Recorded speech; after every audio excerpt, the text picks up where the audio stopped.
નમસ્કાર વિદ્યાર્થી મિત્રો, ઘરશાળા બુનિયાદી સંસ્થા સંચાલિત યુટ્યુબ ચેનલમાં ફરીને આપ સૌનું હાર્દિક સ્વાગત છે. વિદ્યાર્થી મિત્રો, આજે આપણે પાઠ 8 ભારત વર્ષની ભવ્યતા જેમાં ભાગ 2નો અભ્યાસ કરીશું. પરંતુ આપ સૌ જાણો છો કે ભાગ 1ની અંદર આપણે પ્રસ્તુત પાઠની અંદર પ્રાચીન ભારતની ખેતી કઈ રીતે કરવામાં આવતી, તેમાં કયા કયા પાકો છે તેને ઉગાડવામાં આવતા, ઓજારો છે તો કયા ઓજારોના આધારે ખેતી કરવામાં આવતી, દાંતરડો કુહાડીથી પણ તેઓ પરિચિત હતા. આ ઉપરાંત ખેતીમાં જરૂરી સિંચાઈ કઈ રીતે કરવામાં આવી, સિંચાઈ વ્યવસ્થાનો ઉપયોગ છે તે લોકો કઈ રીતે કરતા, જેના વિશે અભ્યાસ કરેલો. ત્યારબાદ ગ્રામીણ જીવન છે તે કઈ રીતે હતો. દક્ષિણ ભારતમાં પણ આપણે વાત કરી હતી એમ મોટા જમીનદારો, ખેડૂતો, જમીન વિહોણા એટલે કે જેમની પાસે જમીન નથી એવા લોકો, જેને દાસ તરીકે પણ ઓળખવામાં આવતા. ત્યારબાદ તેઓના નગર જીવનથી આપણે પરિચિત બન્યા હતા. અને છેલ્લે આપણે પ્રાચીન ભારતની કલા એટલે કે લલિત કલા અને નિદર્શન કલા જેના વિશે ચર્ચા કરેલી. આજે આપણે સૌપ્રથમ ભારતના સાહિત્યનો વારસો એટલે કે ભારતીય સાહિત્ય છે એ મૂળભૂત રીતે જોઈએ તો 3 વિભાગોની અંદર વર્ગીકૃત કરવામાં આવેલું છે: ધાર્મિક સાહિત્ય, ધર્મેતર સાહિત્ય અને ત્રીજો પ્રકાર છે એનો વિદેશી મુસાફરોના વર્ણનો. આપણે સાહિત્યની વાત કરીએ ત્યારે આપણને ખ્યાલ આવી જાય કે તેમાં કોઈ લેખ હશે, કોઈ કાવ્ય હશે કે કોઈ વેદ હશે. આવા જે સાહિત્યો છે એને અલગ અલગ વિભાગની અંદર વર્ગીકૃત કરીને તમામ સાહિત્ય છે એ જુદી જુદી રીતે પ્રસ્તુત કરાયેલું છે, જુદી જુદી રીતે અંકિત કરાયેલું છે. તો સૌપ્રથમ આપણે સમજીએ ધાર્મિક સાહિત્ય. ધાર્મિક સાહિત્ય ઉપરથી આપણે નામથી પરિચિત બનીએ ત્યારે જ આપણને ખ્યાલ આવી જવો જોઈએ કે ધાર્મિક સાહિત્યની અંદર કઈ કઈ બાબતો છે છુપાયેલી હશે. તો ધાર્મિક છે એટલા માટે આપણે સમજી શકીએ કે તમામ સાહિત્ય છે એ જે તે ધર્મને અનુસંધીને જોવા મળતા હશે, બરાબર. એટલે કે ધર્મની કોઈ પણ બાબત છે એને કોઈ પુસ્તકની અંદર પ્રકાશિત કરેલી છે તો આપણે તેને ધાર્મિક સાહિત્ય તરીકે ઓળખીએ છીએ. ભારતના સૌથી પ્રાચીન ધાર્મિક સાહિત્યમાં વેદોનો સમાવેશ થાય છે. આપણા મુખ્યત્વે 4 વેદ છે. કયા કયા? તો કે ઋગ્વેદ, યજુર્વેદ, સામવેદ અને અથર્વવેદ. તમે 4 વેદના નામ છે ખાસ યાદ રાખજો. એક વાક્યના પ્રશ્નોમાં તમને આ પ્રશ્ન પૂછાઈ શકે છે કે કયા કયા વેદો છે એ ધાર્મિક સાહિત્યમાં સમાયેલા છે, બરાબર. હવે આ વેદોને સમજવા માટે બ્રાહ્મણ ગ્રંથો અને આરણ્યકોની રચના કરવામાં આવી છે. એટલે કે જો આપણે વેદોને સમજવા હોય તો એ માટે બ્રાહ્મણ ગ્રંથો અને આરણ્યકો, અને એમાં પણ શતપથ બ્રાહ્મણ, ગોપથ બ્રાહ્મણ અને બૃહદારણ્યક એ સૌથી અગત્યના ગણાવી શકાય છે કે જેના દ્વારા આપણે તમામ વેદ છે એને સમજી શકીએ. આ સિવાય ધાર્મિક સાહિત્યની અંદર જો વાત કરીએ તો રામાયણ અને મહાભારત, આપણે સૌ રામાયણ અને મહાભારત છે એનાથી પરિચિત છીએ. શા માટે? તો કે આપણે પ્રાચીન જે સિરિયલો, જે નાટક છે એ જોતા હતા, અને હમણાં જ લોકડાઉનની અંદર આપણે આ તમામ રામાયણ અને મહાભારતના એપિસોડ છે કદાચ જોયા હશે કે જેની અંદર અનેક પ્રસંગો છે છુપાયેલા છે. રામાયણ છે તો ભગવાન શ્રીરામના, સીતાજીના, હનુમાનજીના અને રાવણના પ્રસંગો છે એનાથી આખી રામાયણ છે એ રચાયેલી છે. આ ઉપરાંત મહાભારત તો જેની અંદર ભગવાન શ્રી કૃષ્ણની તમામ જન્મથી લઈને તમામ એની જે વર્ણન છે, એની જે કથા છે એ આપણે મહાભારતની અંદર જોયેલી છે. અને આ રીતે રામાયણ અને મહાભારત છે એ બંને શું છે તો કે મહાન પ્રાચીન સમયના મહાકાવ્યો છે, અને જેની અંદર એક ભારતીય સમાજની સંસ્કૃતિ અને ધર્મનો ત્રિવેણી સંગમ થાય છે. રામાયણ અને મહાભારત બંને કાવ્યોમાં પ્રાચીન ભારતીય સમાજ, સંસ્કૃતિ અને ધર્મનો ત્રિવેણી સંગમ છે. હવે મહાભારત છે એ વેદવ્યાસ રચાયેલું છે, જે શરૂઆતમાં કયા નામથી ઓળખાતું તો કે જય સંહિતા. તમને આ ખાસ યાદ રાખજો કે મહાભારત છે એના રચયિતા કોણ હતા તો કે વેદવ્યાસ હતા. અને પહેલાં એ કયા નામથી ઓળખાતું તો કે જય સંહિતા. અને મહાભારતની અંદર 1,00,000 શ્લોકનું વિકસતા જતાં 1,00,000 શ્લોકનું મહાભારત છે એ થયું. ત્યારબાદ રામાયણ છે એ કોણે રચેલી છે તો કે વાલ્મીકી. અને એની અંદર આપણે વાત કરી કે ભગવાન શ્રી રામની કથા સાથે તેમનું આદર્શ સમાજ જીવન, લોકો પ્રત્યેનું તેમનું નૈતિક ધોરણ, એનું ચિત્રણ છે એ એની અંદર અંકિત કરવામાં આવેલું છે. તો બંને ખાસ યાદ રાખજો, મહાભારત છે એ વેદવ્યાસ રચિત છે, જ્યારે રામાયણ છે એ વાલ્મીકી રચિત છે. આ ઉપરાંત 108 જેટલા ઉપનિષદો છે એ પણ આપણા મહામૂલા ગ્રંથો છે. કઠકેન, પ્રશ્ન, મુંડક, માંડુક્ય, ઈશાવાસ્યમ અને છાંદોગદ્ય એ ઉપનિષદો ભારતના તત્વજ્ઞાનના મહાન ગ્રંથો છે. પુરાણો તો કે 18 જેટલા પુરાણો છે. તમે ઘણી વખત સાંભળો છો કે પુરાણોની સંખ્યા કેટલી છે? 18 પુરાણો છે. આપણા ગ્રંથોની વાત કરીએ તો ઉપનિષદો છે, મહાકાવ્યો થયા. અને એ પુરાણોની અંદર પણ વિષ્ણુ પુરાણ, ગરુડ પુરાણ, વાયુ પુરાણ અને મત્સ્ય પુરાણ તેમજ ભાગવત એ વિશિષ્ટ ગ્રંથો તરીકે ખ્યાત થયા છે. તો વિદ્યાર્થી મિત્રો, આપણે અત્યારે જે ચર્ચા કરી એટલા મુદ્દાની અંદર તમારે ખાસ શું યાદ રાખવાનું છે તો કે વેદની સંખ્યા કેટલી? 4. ઋગ્વેદ, યજુર્વેદ, સામવેદ અને અથર્વવેદ. મહાકાવ્યો કેટલા તો કે 2. કયા કયા? રામાયણ અને મહાભારત. ઉપનિષદો કેટલા તો કે 108. અને પુરાણો કેટલા તો કે 18. સાથે સાથે બૌદ્ધ અને જૈન ધર્મ, એમાં પણ મહાન ગ્રંથોમાંથી આપણને સમાજ જીવન અને જે તે ધર્મની, ખાસ કરીને બૌદ્ધ ધર્મ અને જૈન ધર્મની માહિતી છે એ મળે છે. બંને ધર્મના અલગ અલગ ગ્રંથો છે. જેમ કે બૌદ્ધ ધર્મ છે તો એના મૂળ ગ્રંથો છે ને ત્રિપિટક કહેવામાં આવે છે. શા માટે તો કે તેમાં સુત્ત પિટક એટલે કે સૂત્ર પિટક, વિનય પિટક અને અભિધમ્મ પિટક, આ 3 પિટકનો સમાવેશ થતા હોવાથી તેને ત્રિપિટક ગ્રંથ છે કહેવામાં આવે છે.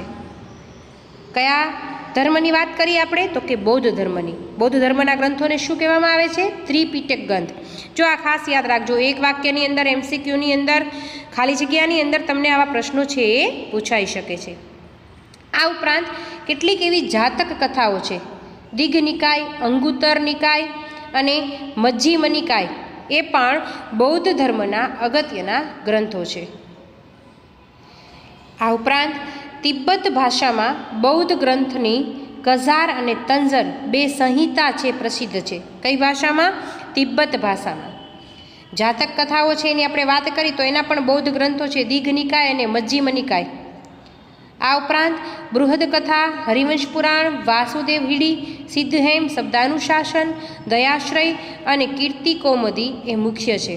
તો આ તો આપણે વાત કરી બૌદ્ધ ગ્રંથોની કે જેમાંથી બૌદ્ધ ધર્મની અનેક માહિતી છે, બૌદ્ધ ધર્મના એ વખતના સમાજ જીવનની, એ વખતના ધર્મની એમની માહિતી છે એ મળે છે.